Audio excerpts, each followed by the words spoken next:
Anushka was getting married, she wanted to wear a Banarasi sari. And I remember telling Anushka that, Anushka, this sari will revive Banaras completely because there will be hundreds and thousands of versions of copies of this sari everywhere. The second thing that I really think was Alia's choice to get married at home. Oh, that was so beautiful. She wanted to do away with the big wedding. She created the maximum social impact because she could tell people it's absolutely fine to have a small, scaled down, intimate wedding. Good morning, Sabya. Morning. Welcome to Vogue Views. We are here in your beautiful city, the city of joy, Kolkata. And I am really glad that you made the time for us today. We're here to talk about weddings because we're meeting under the aegis of the Vogue Wedding Atelier. But before we talk about weddings, I want to talk about love. How does Sabyasachi fall in love? I fall in love every day. Every day? Every day. Rochelle, I'm 51, going to be 52, or maybe I'm 52, going to be 53. I'm not even sure. We're not counting, Sabya. You're forever young. But, as you start getting older, you learn to love yourself. You spend a lot of time loving other people, loving things that you do which are external. But as you start getting older, I think you learn to practice self-love because it comes with a lot of acceptance. And so I'm constantly in love with myself every day. In this age of instant gratification, overexposure, do you think that the old school notions of romance still hold true, or has romance evolved entirely?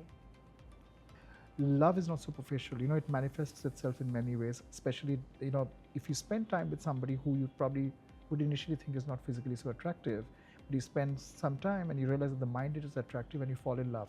Falling in love doesn't happen immediately. It takes time and a process.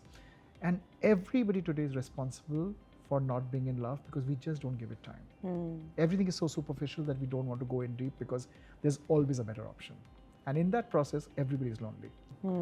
The mother of the bride has changed completely. Like, she's no longer willing to be this matriarchal figure in the shadows, benevolently smiling at everybody. Like, she has come into her main character energy. Do you find that to be true as well? I was in my New Delhi store many years ago, and the change had just started to arrive when wedding gowns became a phenomenon in this country. You would have never thought of a mother at one point of time saying that I want to wear a wedding gown for my daughter's wedding. It was unthinkable. Now, I think of my mother. My mother used to wear saris all her life. Then she suddenly found salwar kameez. And then she found a kurta and a churidar. Then he found kurtas with jeggings. Then out went her flats, in came sneakers.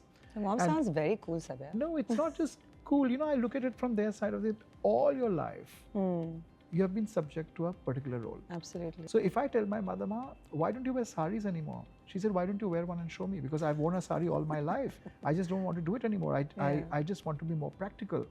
And as a child, the only thing that she taught me, and that's probably one of the reasons I manifested this brand because of her energy. She said, just because we are poor does not mean that we don't have standards. What a lovely line. Yeah, and she said that in Bengali. And for Please me, say it in Bengali. I was just going to ask you, does it sound better in Bengali? আমাদের পয়সা নেই মানে এই নয় যে আমাদের standard নেই আমরাও সভ্য, which means that we are also civilized. What is the process of working with a celebrity bride when you know there are millions of eyeballs dissecting every single element of what they wear? When Anushka was getting married, for her reception, we made her a very accessible Banarasi sari. She wanted to wear a Banarasi sari. And I never try to create looks that become so distant that people can't copy it. And I remember telling Anushka that, Anushka, this sari will revive Banaras completely because there will be hundreds and thousands of versions of copies of this sari everywhere. Now let's talk about Shah Rukh, for instance, at Met Gala. Shah Rukh is not performative. He's a very reticent man, very quiet, very dignified. And he only told me one thing. He said, listen, Sabya, I'm going to Met Gala because you've called me. But, I want to tell you, I like to wear very, very simple clothes. So I told him only one thing. Shah Rukh, my brief to myself is, irrespective of what the theme is, you need to go as Shah Rukh Khan. You cannot go in costume that is created by Sabya. You have to go in clothes.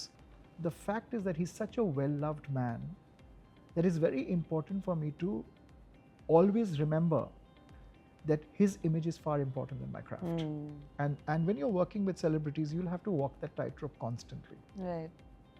I think so, because You also understand that there's a third filter in the way, and that is, as you said, public perception and the public expectation. And it really doesn't matter because the public is not sitting in the room with you and the person you're talking to and listening to the backstory or their aspirations. They are putting their own baggage onto this. Dreams, hopes, and Yeah. ambitions, aspiration. I get that. I get Nicer that. words. You know, because the country wants Shah Rukh to win. The Yeah. country wants India to win. They want that fairy tale moment, right? Yes, That they yes, can get behind and absolutely. champion. It's absolutely fine if we become the fall guys, because you see, they are the people who have built us, and they have every right to take us down if we don't make them happy. But being mindful of their expectations and everything, and the project that we have to deliver, one also needs to wear a practical hat, and one needs to do what is right. No, absolutely. Any other celebrity brides that made an impact in your mind, or you felt like that you saw a shift after that wedding went public? Alia's choice to get married at home, Oh, that was so beautiful. because she said that she wants to wear a sari, she wanted to get married at home, she wanted to do away with the big wedding. She's done theatrics on Met Gala, she's done this, she's done, but when it was a wedding, she created the maximum social impact, because she could tell people it's absolutely fine to have a small, scaled down, intimate wedding, not to burn a very big hole in your pocket and still look relevant. The Sabya bride is a cultural iconoclast. We know who she is, and she has become this word that can be traded. I wonder if you went beyond designing for brides, if you were to design an entire wedding, what would a Sabya wedding look like? When you start earning your own money, you start also becoming very responsible about the way you want to spend it. So I think a new counterculture is happening where weddings are becoming more pared down, which is they're becoming more thoughtful, where people are choosing quality over quantity, and they're choosing silence over performance. It's an interesting juncture that we have come into, and we are navigating Sabya towards that change. I love that. And what can we look forward to at the Vogue Wedding Atelier from Sabyasachi? The finest of Indian craftsmanship, whether it's clothing, whether it's handbags, or whether it's jewelry. We are going to do a showcase of craftsmanship, because I think the brand owes it to the customers. It almost becomes a social responsibility to tell people that these kind of products can be made in India. I love that. And what do you think is special about the Vogue Wedding Atelier, if I may ask you? People have this aspiration that, if they're doing something, it must be the best. If I'm talking completely from the outside perspective of a consumer, they will believe in knowing that they have the best. And at least at Sabyasachi, it's my responsibility to show them that yes, we can do the best. And India can produce some of the best craftsmanship that the world can't even rival.